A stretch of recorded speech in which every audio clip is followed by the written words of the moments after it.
Hey friends, happy Wednesday morning. It is going to be a beautiful, beautiful day.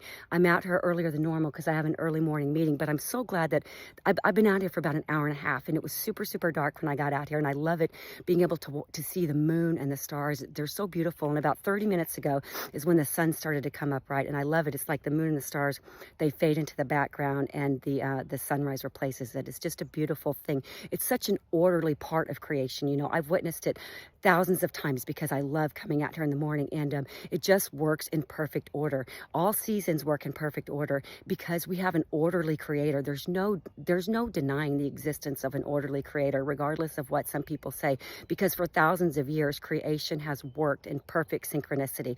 Because if it didn't, the stars would collide, the tides would go crazy. But I mean, it just shows, creation shows that we have an orderly creator. And it's this creation that David was talking about. In my Bible study this morning, I was in Psalm 8. And David is a shepherd, right? It was his job before he became king to take care of the sheep. So he spent countless, thousands and thousands of nights underneath the stars, right? And he would look at them. I just can't imagine that he would just consider them, right? And he said, he starts off Psalm 8. He says, oh Lord, how majestic is your name in all the earth.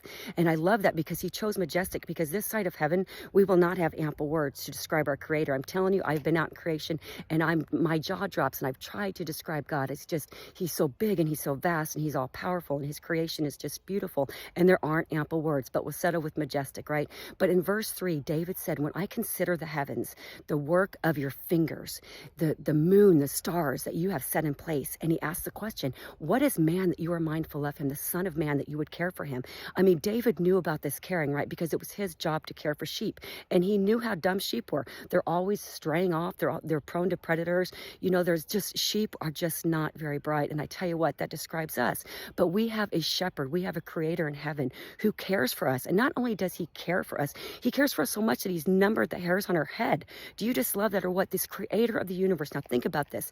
David said that he set the moon and the stars with his fingers, not even with his hand, with his fingers. You know, we look at the sun, and science tells us that there's billions and billions of stars in the galaxy beyond what we can see. We haven't even got to the end of it. And some of these stars are even bigger than the sun, and yet the creator with his fingers, and so sure, we should consider the works. I mean, look at this, all that he has created, and yet he is mindful of us. One version said that he visits with us. Do you just love that or what? And speaking of fingertips, he is so mindful of us that he is the creator of the universe, made us in his image, but gave every single one of us a unique fingerprint. He put his stamp on each of us to make us unique and individual. So guys, I don't know about you, but if you're feeling unloved or unworthy today, let me remind you that you have a God in heaven who is mindful of you. This creator of the universe loves you so much that he numbers the hairs on your head. He gave you a unique fingerprint. But what's even better is that he sent his one and only son to die on the cross for us so that we could have forgiveness of sins. So those who had placed their trust in him would not perish, but they'd have eternal life, and we would spend eternity with him. So if you do not know this God, I highly suggest that you seek him out today and make the decision to follow him. It'll be the best decision you will ever make. Check out that sunrise. Ah, man, we serve a mighty God. I'm going to finish up this run and get off to the best job ever. It's going to be a great day.